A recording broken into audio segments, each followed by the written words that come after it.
ہے کہ جیسے حضرت امام اعظم ابو حنیفہ نعمان بن ثابت رحمہ اللہ نے اپنے بیٹے حماد کو مناظرہ سے منع کیا اور لوگوں نے اس کو بطور دلیل کے پیش کیا کہ یہ مناظرہ نہیں کرنا چاہیے، اس لیے کہ آپ کے امام اعظم ابو حنیفہ نعمان بن ثابت نے اپنے بیٹے حماد کو مناظرے سے منع کیا۔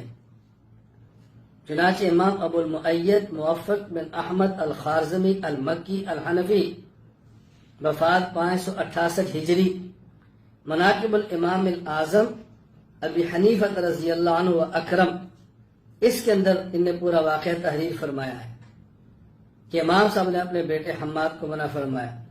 کہتے ہیں قال حماد بن ابی حنیفہ دخل علی ابی رحمہ اللہ یوما وعندی جماعت من اصحاب الکلام ونحن نتناظر فی باب۔ میرے والد محترم تشریف لائے، میرے پاس علم الکلام والے افراد کی ایک جماعت موجود تھی، متکلمین بیٹھے تھے اور ہم ایک مسئلے پر مناظرہ کر رہے تھے۔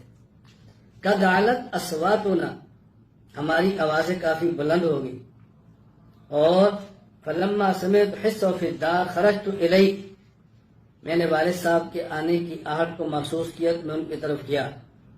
فقال علی یا حماد من عندک، حماد بیٹا تمہارے پاس کون ہے؟ کہا فلان و فلان و فلان فلان فلان فلان ہیں۔ سمیت من کان عندی، جو میرے پاس تھے میں نے سب کے نام دیے۔ فرمایا وفیما انتم، تم کس مسئلے پر گفتگو کر رہے ہو؟ میں نے کہا فی باب کذا و کذا، فلاں فلاں عقیدے پر بات ہو رہی ہے۔ فرمایا یا حماد دع الکلام، یا حماد بیٹا مناظرے چھوڑ دو۔ قال ولم آہد ابی صاحب تخلیط ولا مما یأمر بالشیء ثم ینہی عنہ۔ امام حماد فرماتے ہیں میرے والد صاحب بات کو خلط مت نہیں کرتے تھے، اور نہ ہی ایسا کرتے کہ ایک دن کسی کام حکم دے اور دوسرے دن اسی سے منع کر دیں، ایسے بھی نہیں ہوتا تھا۔ یعنی خود کرے دوسرے کو منع کرے، اور دوسرے کو منع کرے تو خود کرے، ایسا کبھی نہیں ہوتا تھا۔ میں نے کہا یا ابت الست کنت تأمرنی بھی، آپ مجھے خود حکم دیتے ہیں کہ مناظرے کرو، اور ادھر آپ فرماتے ہیں کہ مناظرے نہ کرو، یہ کیا ہوا؟ قال بلا یا بنی، اللہ اکبر، وانا اليوم انہاک عن، دیکھو بیٹا میں آج تمہیں سے منع کر رہا ہوں۔ میں نے پوچھا ابا جان بلے مذاق، کیوں منع فرمایا؟ فرمایا یا بنی ان هؤلاء المختلفین فی ابواب من الکلام ممن ترى كانوا على قول واحد، اللہ اکبر۔ فرمایا بیٹا آج جو عقائد کے بارے میں تمہیں اختلاف نظر آ رہا ہے، ایک وقت تھا جب لوگ اس عقیدے پر متفق تھے، علی قول واحد و دین واحد، حتی نزع الشیطان بینہم فالقى بینہم العداوہ والاختلاف فتباینوا، شیطان نے ان کا آپس میں لڑایا اور عقائد کے معاملے مختلف فرقوں کے اندر تقسیم کرا دیا۔ اب اس کو پیش کرتے دیکھو جی امام صاحب بیٹے کو منع کیا۔ بھئی سوال یہ ہے حضرت امام صاحب نے کیوں منع فرمایا؟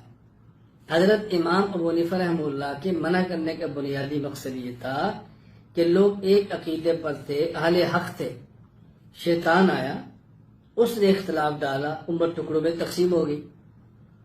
تو اگر ایک عقیدے پر ہیں پھر تو اختلاف کی ضرورت نہیں ہے، تو کہیں ایسا نہ ہو کہ بعض لوگ غلط نیت کے ساتھ آئیں اور اختلاف کر کے امت کو تقسیم کر دیں، اس سے بچیں۔ تو امام ابو حنیفہ رحمۃ اللہ علیہ محض مناظرہ سے تو منع نہیں فرما رہے، بلکہ اس بنیاد پر کہ اگر اسی سے امت تقسیم ہوتی ہو، امت ٹکڑے ہوتی ہو، کوئی اس کا ناجائز استعمال کرتا ہو تو پھر بچنا چاہیے۔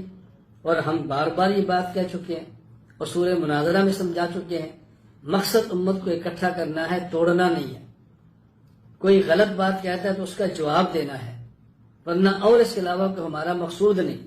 یہ بات ہم بار بار سمجھا چکے ہیں، اس لیے اس بات کو اچھی طرح سمجھیں کہ ہمارے اکابر رحمہ اللہ تعالی جنہوں نے منع فرمایا ہے، ان کے منع فرمانے کی وجہ کچھ اور ہے، یہ وجہ نہیں ہے جو بیان کی جا رہی ہے۔ متعصب ہو، بات سمجھ نہ سکتا ہو، اور اہل حق کو دین سے موڑنا